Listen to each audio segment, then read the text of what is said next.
Friends, তো আজকের ভিডিওতে আমরা আলোচনা করব যে আমরা যখন জমিতে বীজ তেল স্প্রে করি তো তখন কিন্তু আমরা অজান্তেই কয়েকটা দিক কিন্তু খেয়াল রাখি না। তো আজকের ভিডিওতে আমরা সেই সব টপিকগুলো তুলে ধরব, যেসব টপিকগুলো কিন্তু আমাদের জমিতে বীজ তেল দেওয়ার সময় অবশ্যই মাথায় রাখতে হবে। তো সেই কারণেই বলছি, ভিডিওটা কিন্তু খুবই গুরুত্বপূর্ণ হতে চলেছে চাষি বন্ধুদের জন্য। বিশেষ করে আমরা যারা জমিতে সবজিতে বীজ তেল স্প্রে করি তাদের জন্য কিন্তু প্রত্যেকের জন্য ভিডিওটি একদম মাথায় রাখতেই হবে এবং প্রত্যেকের এই বিষয়গুলো কিন্তু জানা উচিত বা এই দিকে খেয়াল রাখা উচিত। অবশ্যই ভিডিওটি লাইক করবেন আর চ্যানেলে নতুন হলে সাবস্ক্রাইব করবেন। তো চলুন শুরু করা যাক। তো প্রথমে ফ্রেন্ডস, আমরা যে মেশিনটিতে তেল দেব তো সেটিতে কিছুটা জল নিয়ে আমরা প্রথমে কিন্তু মেশিনটা পরিষ্কার করে ধুয়ে, মানে আগে আমরা যে তেলই দিয়ে থাকি না কেন এটা কিন্তু আমরা মেশিনটা প্রথমে ধুয়ে নিতে হবে। কারণ অনেক সময় আছে যে সামান্য কিছু তেলও যদি এর মধ্যে থেকে যায়, দেখা গেল তার সঙ্গে আমি পরবর্তীতে যে তেলটা দেব সেটা কিন্তু মানে রিয়াকশন করে নষ্ট হয়ে যাবে। ওষুধটা ডাইরেক্ট প্রথমে দেব না, ঠিক আছে? প্রথমে আমরা বেরেলের কিছুটা অংশ, মিনিমাম 1/3 অংশ কিন্তু আমরা জল দিয়ে ভর্তি করে নেব যে কোনো ওষুধ, কিন্তু তারপরেই আমরা ঢপের মধ্যে দেব।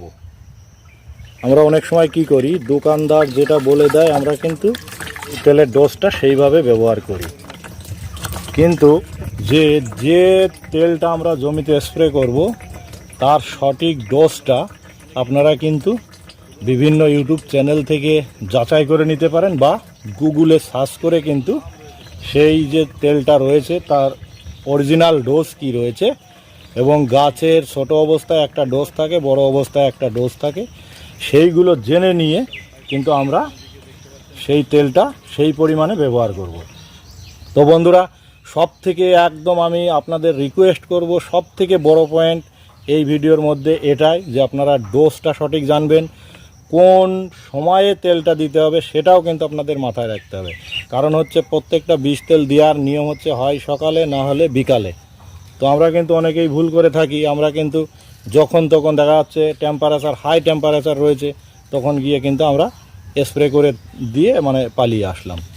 কিন্তু এইগুলো কিন্তু আপনারা অবশ্যই খেয়াল রাখতে হবে যে একটা বীজ তেল দিয়ে আমি যতটুকু না জমির উপকার করছি তার থেকে কিন্তু আমি সেই ফসলটার আরও বেশি ক্ষতি করছি না। তো এই দিকে খেয়াল রাখতে হবে, ঠিক আছে? আর একটা সব থেকে গুরুত্বপূর্ণ যে পয়েন্ট রয়েছে যেটা হচ্ছে যে আমরা যে তেলগুলো ব্যবহার করব, আমরা কিন্তু সময় কম পাওয়ার জন্য আমরা কি করি, একসঙ্গে কিন্তু অনেকগুলো তেল ব্যবহার করি।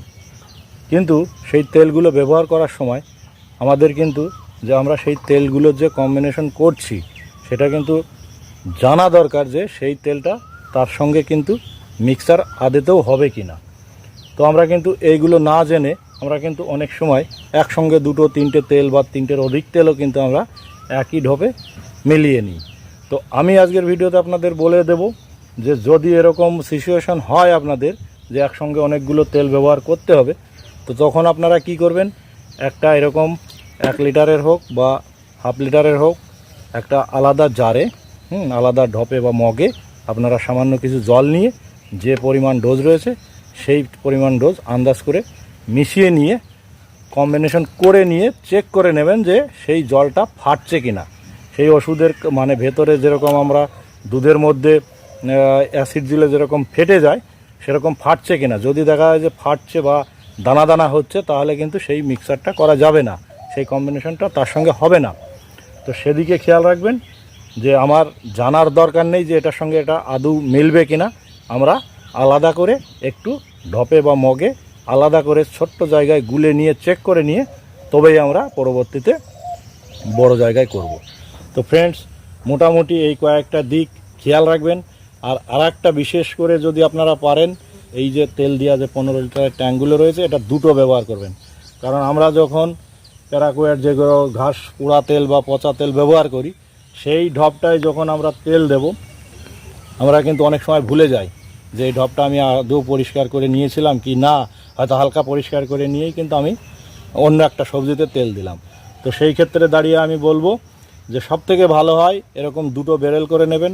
দুটো ব্যারেল থাকলে আপনার সুবিধা হবে কি, একটা ব্যারেলে আপনি যে কোনো কীটনাশক ব্যবহার করলেন, আর একটা ব্যারেল রেখে দিলেন যেটা অনলি ফর ঘাস মারা তেলের জন্য ব্যবহার করবেন।